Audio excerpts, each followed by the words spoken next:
Welcome to the Crypt of Wax. Today we are talking none other than Sunn, Sunn O, parentheses. But Sunn pronounced Eternity's Pillars, backed with Raise the Chalice and Reverential, their first release on Sub Pop, Mike, which is quite interesting.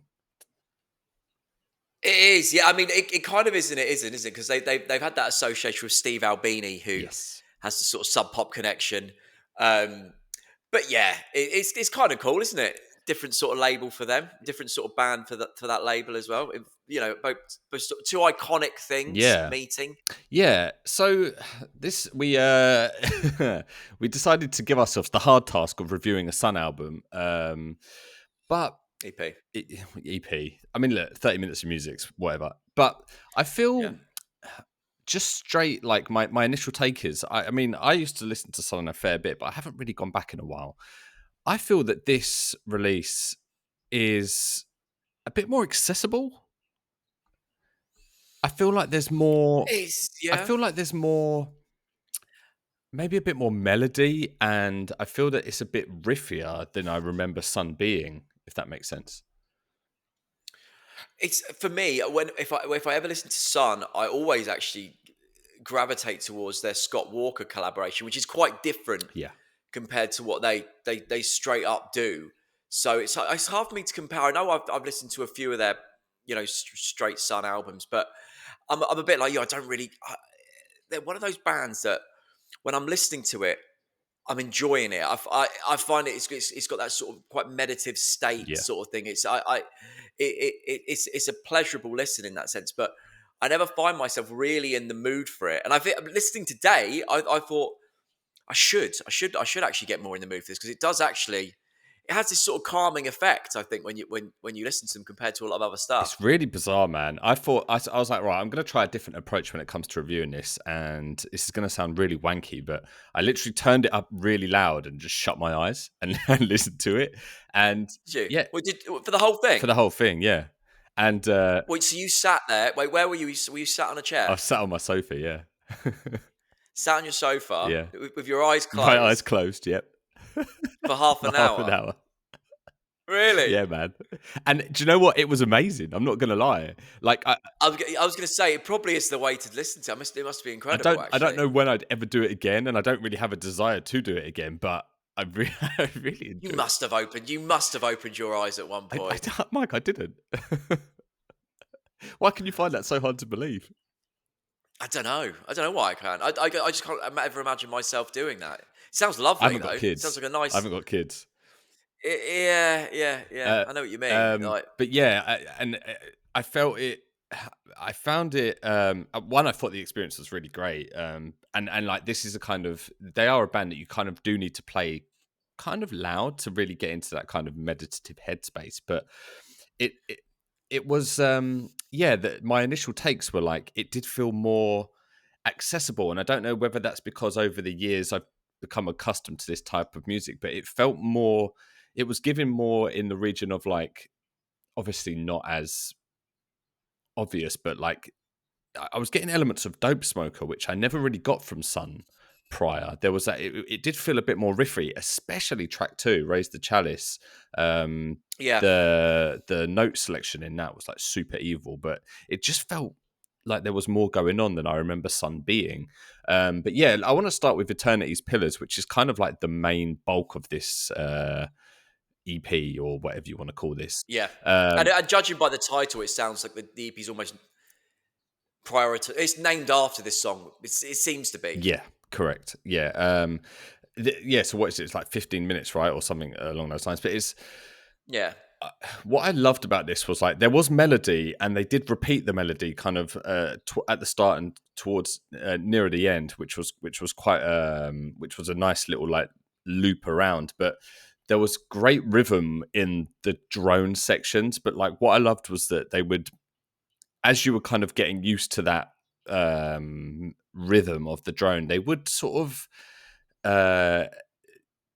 extend a kind of a beat within the drone section, and then sometimes they would almost one of the guitars would bend on the note while the other one didn't, and it created this really nice dissonance, which was it was just, and they didn't do it often, but when they did, it just gave it that, it kind of took you out of that Yeah, rhythm, and you were like, oh, that was yeah. different. I really enjoyed that part of it. Like you're right, you get used to this of what it's doing, and then they make that change, and it might only be subtle, or it might only be, Yeah, it's like half a bend. It's that one, but it then brings you back into the thing of, it's almost like that reminder that they're playing this yeah. like live, basically, and it feels very human, and I feel that in general, and obviously, I was thinking about this, like when you hear the guitars hit the notes, they're often a fraction out from one another, which Time? makes Do you mean sense timing because wise? yeah, Yeah, yeah, ever so yeah, slightly, yeah. but it makes sense because there's no rhythm for them to like count to, and there's no. It's all just based on obviously eye contact and stuff, I isn't was it? going to say In to you, do you think they played together in a room, or do you think it's tracked and it's clicked to some degree, or do you think it's just eye contact feel? I no, I looked it up. It was it's done live, yeah, in the room. Amazing. And yeah, like you said, that does come across, because it will be like a fraction out, or like one person will come in slightly before the other, Yeah, but it gives a really nice layer, and it does make it feel human. And I think yeah. if it was clicked and everyone came in bang on the same time, it maybe would feel a little bit, I don't know. I like that it has got that human touch to it. No, yeah, I do. I think it would feel too rigid and probably quite dull if it didn't have that aspect of it. And you hear like you just hear like say one guitar will do a little change or a little slide into it, whilst the other one doesn't. Yeah. They're holding, so it's got this little, especially from a panning point of view, you're hearing these nice little embellishments that one of them might be making. There's a slide on Eternity's Pillars that it feels like it goes on forever, and I was just thinking, like, how long is this guy's fretboard? It feels like he's Yeah, yeah, yeah, starting yeah, at fret like 24 and going all the way down. It's like he goes past zero in a way, because it's so yeah. low. And yeah, stuff like that. It's the little things that kind of really make that song great. But yeah, and then track 2, Raise the Chalice. It started with this kind of like swirling feedback. It didn't kind of all come in on a note type thing, and it was a unnerving introduction, because you were waiting for that low end to come, and Yeah. then when it does, it's like, it was so impactful. And because the note selection was more evil than the first track, it kind of took you to another kind of listening space, because it had a bit more, there was just something a bit more to it, rather than just drone rhythm. It was a bit more of like an evil riff, which I found really great. There was definitely a change in darkness on this one compared to the first part as well, wasn't there? Yeah, And yeah, you're right. It was kind of cool because it was more of a riff, and you'd have maybe like these sort of progressions that you would hear in it, as opposed to just hitting a particular note or chord. Like there would be they'd be say doing something like that, then they would then quicken up a chord change bit that's more of a riffy part, yeah, and it would almost sort of sound like it sort of starts but then stops yeah. and then rings out again. It was cool. I enjoyed it. What another little technique they do on this track, they sort of, although there's a lot of like layered guitars, they would phase out of the riff, so to speak, at maybe different points. So like one person would hold on something while the other one was carrying on, and then that person would hold on the next one. So it created a really weird dissonance of feedback before they all restarted the riff again. And it was Yeah. it was a really cool like way of looping around the riff, like just both ending on a different kind of note to kind of bring it all together. It was really cool. But then there was a sort of background noise towards the end of this song. It sounded like a really fast gated synth. It was like a and Yeah, yeah, I yeah. didn't know if that was actually synth put in, or if that was some sort of natural feedback somewhere coming through. Well, this is what I was going to ask you, because I thought this in the first song as well. Like there are these elements of it which I couldn't tell whether it was feedback or it was a synth, because harmony wise it seemed to really fit, Yeah.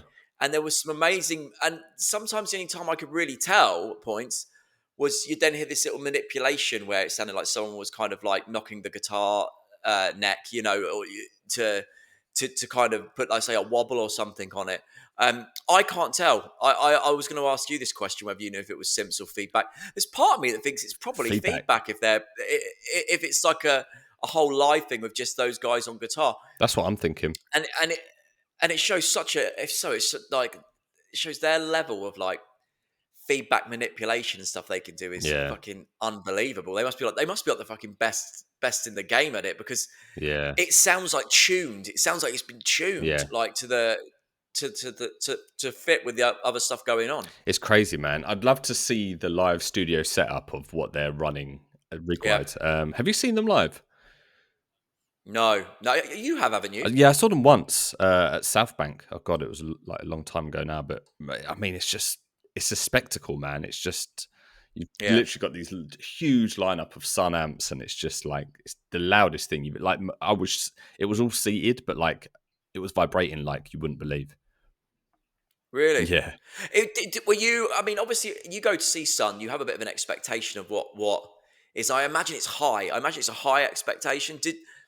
Did they exceed that? So was it louder and heavier than you actually thought it was going to be? Or was it kind of what you were expecting? It was kind of what I was expecting, to be fair, because I had been told. Nick had seen them a few times prior and kind of gave me a bit of a background information on. But yeah, no, they really did. What was you expecting? But it was great at the same time. I recommend seeing them, like, if you can ever get the chance, because it's just something quite crazy. There was a video on Instagram going around, and it was like Sunn playing. And then out of nowhere, this guy runs off the stage and fucking stage dives. Oh, he stage dives. I've seen that, yeah. Amazing. Can you imagine the people as well, like, watching that? Yeah. You know, you're in this total trance, and this next to you, his body's crashing on top of you. It's the least stage dive worthy band. You know what? So you'd be pissed off, wouldn't you? Yeah. As well, like if he lands on you, like you're one of the people that cops him. Then into track 3, Mike. I felt track 3 was kind of similar to. I mean, look, you could say that Sunn is just similar all over, but I think out of the 3 tracks, 2 and 3 felt the more similar of the 3. I agree. Just in the sense that I felt like there was a difference between Eternity's Pillar and the other 2. Yeah. In kind of mood and stuff. I think it was the more lightness in Eternity's Pillar compared to, they were sort of in a similar mood. Yeah. Tracks 2 and 3. Yeah. But I think, like, if I had to pick out of the 3, like, a standout, like, I think Eternity's Pillars for me was not maybe by far, but it was my most enjoyable track, I think. For me too. And I just think there was just something about it made it maybe stand out from the other 2. Yeah. But I mean, even like Reverential as well, I thought was great. There was some really cool, like, again, it was a bit like track 2 in the sense there were riffs in there in amongst the kind of drone hits. You'd hear them do a little riff, or one of them would do a like a single note kind of part within it.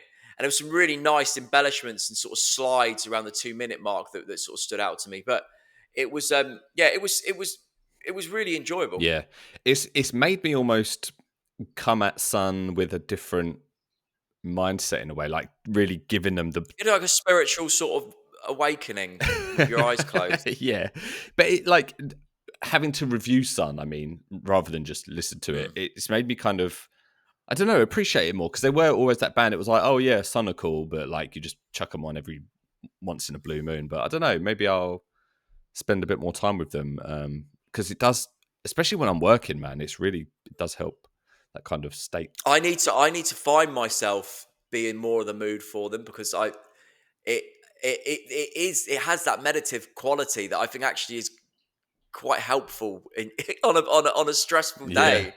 You know? Which is such a bizarre like thing, isn't it? Just like super loud, drony guitars. But yes. Well, exactly. Yeah, there's something so heavy. Yeah. Yeah. Okay. Listen, if you have got to this part in the video, thank you for sticking around. Let us know in the comments if you're a fan of Sunn, and what you thought of this record, what you liked about it. Interesting to know where it sort of sits in amongst people who are more versed in their other stuff, like where where they view this one. Yeah, I think a lot of people view. Is it life metal? I think a lot of people go there for the. That was one of their later ones, wasn't it? And then you had like the white ones as well. Was it and black And they one? did a Boris split, didn't collab, didn't they? Which They did, yeah. But yeah, let us know where this one sits because it'll be interesting to know. I think are they actually going to do a new album or is this just kind of a little single? No idea. Yeah. No idea. Interesting. Anyway, yeah, let us know and give us a like and a subscribe because it does help us out a lot. We put out videos every Wednesday and Friday covering the latest metal releases. But yes, we will catch you in the next one.